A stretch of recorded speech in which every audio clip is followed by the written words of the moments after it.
Today we're going to be talking about play across the grade levels. So our first thing that we're really going to talk about is just what play is and why we want our students to engage in play.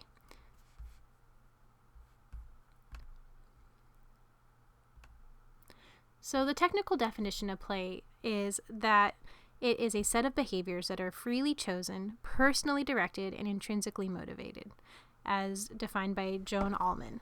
However, understandably, time is at a premium in the classroom. It's really hard to justify providing students with time to just go out inside and play. However, they want, wherever they want. This is not to say you shouldn't do this, but whenever you can, you really should provide your students with the opportunity for unstructured free play. But we know that these opportunities are rare and that our administrators probably would not appreciate us letting our students play all day, despite what the research says. However, this is also why you should guarantee students have full recess and lunch breaks every day so that we do know that they're getting these opportunities for free play each day. In reality, play is such a large and ambiguous topic that it's really difficult to nail down to a single definition. However, many experts have agreed that play is critical to children developing skills they need to be successful later in life. Even Albert Einstein noted how important play was when he said, "Play is the highest form of research." So, why do we play? Through play, children can develop a lot of cognitive and physical skills. They develop language. This includes vocabulary through songs and dramatic play. They practice syntax and semantics. They learn social norms and language through cooperative games and role-playing. They also play creates intrinsic motivation in our students. Play is very much student-driven. They're personally invested and interested in the tasks. They're engaged, and they reach that state of flow, which is where you kind of get lost in the moment and you don't realize how much time has passed because you're so engaged and empowered in what you're doing. Play also helps with stress management and recovery from trauma. As we focus more on social and emotional learning, this is a huge benefit to students as we consider how we're going to strive to incorporate these opportunities for play in our classroom.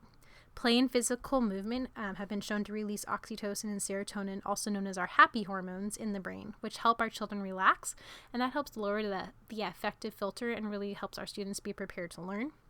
And play therapy is commonly used to help our children recover from trauma, as play helps to build connections between the language processing centers in the front of the brain, or a frontal lobe, and the nonverbal areas in the back where effects of the trauma tend to reside, such as the hippocampus and the amygdala.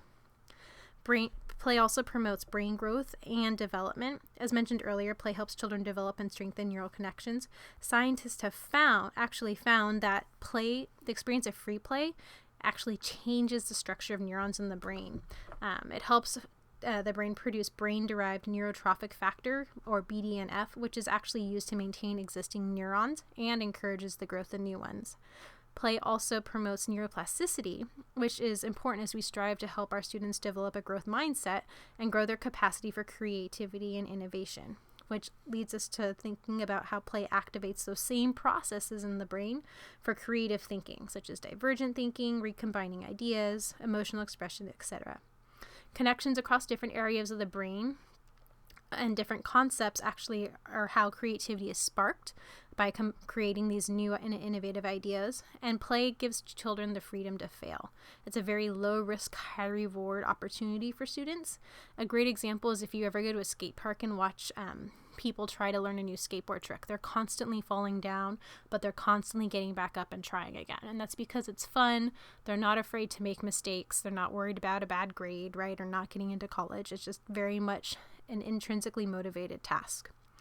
Also, that in structure time is very important because that leads to downtime and boredom. And research has actually shown that creative thinking happens when our brain enters this default mode when we're bored.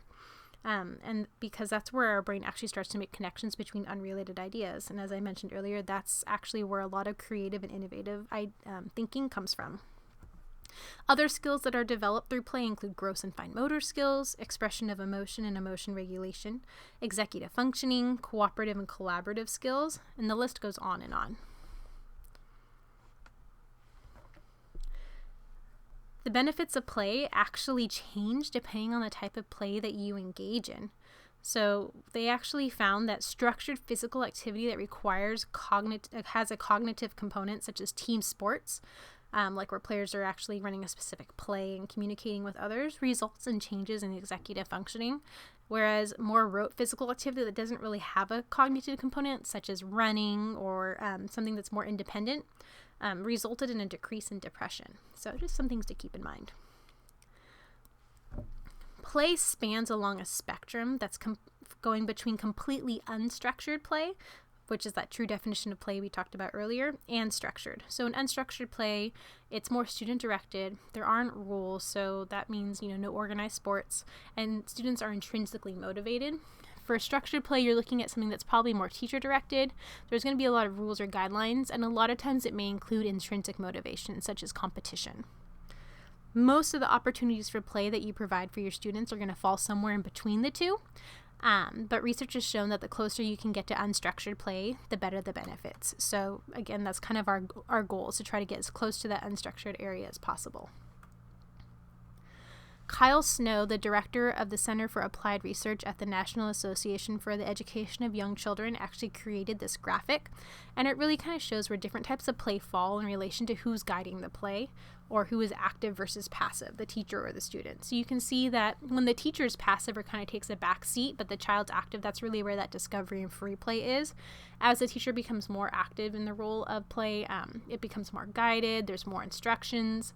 But again, you can see as it gets more active and more teacher-directed, that child becomes less active in that role of play. So really thinking about where you want to put your activities and what you're trying to achieve with your students. Obviously, we're not going to always be in that discovery free play all the time, but we also want to make sure we're not ignoring it, because a lot of times that's the first thing to be taken out. Overall, we really want to build a culture of play in our classroom, and you can do this in a lot of ways. We want to make sure that it's not just a random moment that happens or something to fill that fluff time before break or that last day of school. So ways that you can really build that culture is to have fun lesson activities. So get your kids out of their seats and moving around. Rather than just having them draw examples of a polygon, have them get a piece of string and start building them with a partner. Or have them show the main idea of a passage with Play-Doh. You can also do game-based learning. So you can review content by going outside and playing a game that incorporates content, such as reviewing your multiplication facts as you play Steal the Bacon. You can also do online games, such as quizzes or Kahoot, which are a great way to, again, it's going to be more structured and more competition-based, but again, it brings in that culture of play into your classroom. Better yet, have your students actually create the games to review content or to teach something new. That can be something as simple as a card game, or maybe they create a board game, or if they're into coding, they could even code their own game on Scratch or another platform. You want to build in movement breaks and brain breaks as much as possible. I mentioned earlier that movement actually helps our brain to release oxytocin and serotonin, and when our students are relaxed and happy, they actually focus better. So you actually do gain those minutes back just through how much your students are able to focus and retain attention. So make sure your students are getting plenty of opportunities to get up and move around. Plus, these breaks are really helpful to give their brain an opportunity to process and connect and store information that they've been learning. Providing student choice menus is great by giving students as much choice as possible in both in how they access learning and how they show what they have learned. We're allowing students to connect their personal interests to what they are learning, and that increases intrinsic motivation and retention of information. You can also do scavenger hunts and photo hunts, so getting them out of their seats and looking for examples of content in the real world. So they can go outside and look for examples of parallel and perpendicular lines, or look for examples of different states of matter. Have them take a photo with their phone or their computer or their iPad and share them on Seesaw. Better yet, have them work in pairs or triads so that they're also working on their cooperative learning skills at the same time. And another way you can build in that culture is also by incorporating design thinking and project-based learning projects in your class. These frameworks incorporate a lot of student choice and direction in their learning, while also allowing students to connect their background knowledge and personal interests to the content, all while encouraging them to think critically and creatively. So now we're going to just look at some examples of types of play. We're not covering every single type of play, but we want to really just break down how this might look at different grade levels, because it definitely changes as kids get older. So one type of play is dramatic play. So in early elementary, this might be more theme-based with dramatic play centers. You might have readers' theaters, have some costume pieces available for them. As they go higher up, you might get more into simulations and reenactments. Again, having that reader's theater area, maybe doing full-on plays, even creating plays. Role-playing is a great way to incorporate play, as well as improv games, and again, having costume pieces available for them. Outdoor play is great. Again, they get this with recess, which is why we don't want to take it away, even as a form of punishment or any other way. Sports are a great way to get kids outside and playing. Playworks is a resource that we have for a lot of schools in our district for you to get kids outside. There's a link here if you click on the outdoor games that takes you to a bunch of different outdoor games you can have your kids play. It's those games we played as kids are still popular today. Jump rope games are great, especially for our younger students, because that helps them develop language and literacy by practicing all the songs and the rhymes. As kids get older, you can do wonder walks and walkabouts. And again, improv, right? Gets them outside, gets them moving. Creative play is another great way to have kids explore with hands-on tactile materials. So getting clay, paint, building supplies. For our younger students, having guided drawing lessons, and also providing as many opportunities as they can to sing. And research has actually shown that we remember, if you think about songs, right, we never forget them. They always come back to us. So it's a great way to help them also remember content. For our older students, trying to at least offer them as much choice in how they show their learning, so that those that do want to show their learning in a creative way, such as with film or art, or a making project, they have that opportunity. And also incorporating musical elements into instruction and project creation. So having them create music, having them listen to music, finding music that connects to content in some way. Maybe rewriting the lyrics to their favorite song to review something in class. Those are all great ways to have students tap into their creativity. Having them play games. Card games are great for math. Board games are great, especially for our younger students, because it helps them work on their counting skills and number lines. Also, games help students work on their cooperative and collaborative learning skills. As kids get older, having them actually analyze gameplay and start to think about how they can design and create their own. Breakout EDU is a great resource we have in our district as well for students to really work on their collaborative learning skills and have fun and review content. We recommend that if you're doing this in early elementary, that you have some parent volunteers come to help facilitate small groups. So that tends to help with the kids.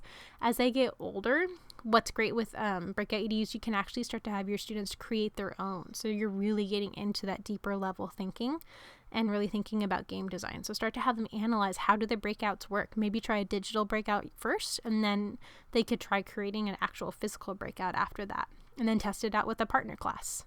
However, for all grade levels, it is highly recommended that you explicitly teach students how to collaborate effectively and reflect on the process after each game. These are some resources that we invite you to explore. So again, outdoor games for kids. This is a great way to integrate content learning. 11 classic games and how and why to use them. Things such as Pictionary and using that as a way to review vocabulary. Gather Together Games is a YouTube playlist on how to play videos for many different card games, dice games, things like that. And then Global School Play Day is actually a huge movement that's happening. One day out of the year, they want you to just give your kids the day to have unstructured play. You can learn more about the value of that and kind of how the teachers have past teachers that have participated, their reflections on Jennifer Gonzalez's blog post. And then these are some other resources for reading if you want to explore. We know, especially in the upper grades, play really... it becomes hard, right? It's really hard to justify how to fit that into your day, especially in middle school where the minutes are very precious because you only see your kids for 40 to 50 minutes a day. And also because maybe they're not so, little kids, if you give them the opportunity to go play, they're going to go out and they'll go play. But recess isn't really a thing in middle school. Kids just want to hang out and talk to their friends or go on their devices. So really thinking about how to bring that culture of play into an upper grade classroom can be a bit more challenging. So we've provided a few resources on that to give you some ideas. Harvard's Project Zero has a blog called Pedagogy of Play, or POP, that has some great posts on just building a classroom culture and different resources to explore. And then another book that we recommend looking at is Teach Like a Pirate by Dave Burgess. This is a great resource for concrete suggestions on how to create a playful culture in your classroom. So again, these are lots of things to explore. If you are ever struggling on how to maybe incorporate play into your classroom, you're not quite sure where to start, and you just need a thought partner to bounce ideas off of, please let us know. We'd be happy to work with you and help you bring some of the play back into your room.